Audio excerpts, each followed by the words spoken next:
2018 میں N C اے نے تحقیقات شروع کی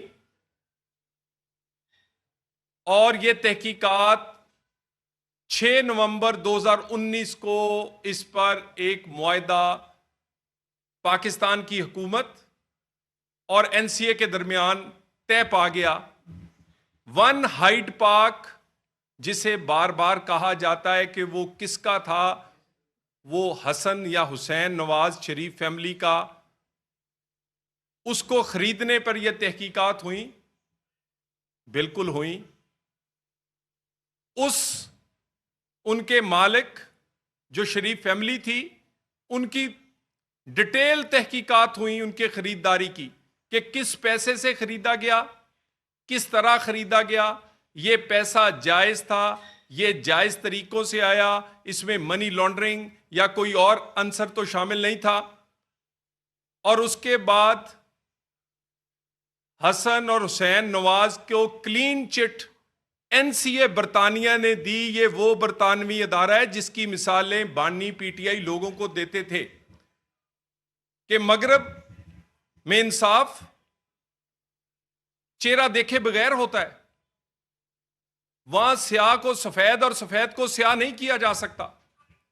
اسی این سی اے نے تحقیقات کی، ون ہائیڈ پارک کے مالکان شریف فیملی کو کلین چٹ اور اس کے خریدنے میں جو پیسہ انوالو تھا، اس پیسے کی جو تحقیقات این سی اے نے کی، میں علی ظفر صاحب کو بتا دوں کہ وہ تحقیقات برطانوی قانون انڈکلیئرڈ ویلتھ کے تحت ہوئیں، کہ وہ پیسہ جس کو آپ ثابت نہ کر سکیں کہ وہ جائز طریقے سے برطانیہ میں پہنچا ہے، اس سے قانون سے تحقیقات ہوئیں، اور وہ 190 ملین پاؤنڈز انڈکلیئرڈ ویلتھ کے طور پر ان کے قانون کے مطابق اس ملک کو لوٹنا تھا جس ملک کے رہائشی نے یہ انڈکلیئرڈ ویلتھ میں اپنی اس دولت کو، اپنی اس جائیداد کو ثابت نہیں کر سکا۔ وہ پراپرٹی ٹائکون کے خلاف وہ تمام پیسہ پاکستان کو منتقل ہونا تھا۔ اس منتقلی جو کہ پاکستان کا پیسہ تھا، پاکستان سے چوری اور منی لانڈرنگ کے تحت وہاں گیا تھا، اس میں اس وقت کی حکومت اور بانی پی ٹی آئی نے پھر ایک دفعہ اپنے آپ کو اس چوری شدہ پیسے کو چھپانے کے لیے منی لانڈرنگ کرنے والے اس پراپرٹی ٹائکون کے ساتھ کھڑے ہوئے، سہولت کاری کے لیے شہزاد اکبر کو استعمال کیا۔ شہزاد اکبر بیک ڈور رابطے کرتے رہے۔ شہزاد اکبر کی اس وقت اسی پراپرٹی ٹائکون کے ساتھ ویڈیو لندن میں بنی اور وہ میڈیا پر آئی۔ وہ سب کچھ اس لیے کرتے رہے کہ اس چوری شدہ پیسے کو پاکستان کے خزانے کی بجائے دوبارہ اسی آدمی کی جیب میں ڈالا جائے جو یہ ثابت نہیں کر سکا کہ یہ اس کا جائز پیسہ ہے۔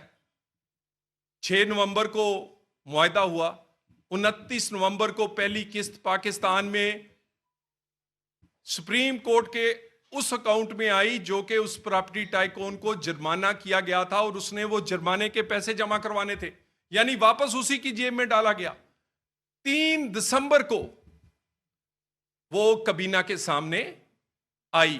اگر کوئی دال میں کالا نہیں تھا، اگر نیت خراب نہیں تھی، تو اتنی 1.5 سال اس معاملے کو کابینہ سے کیوں چھپایا؟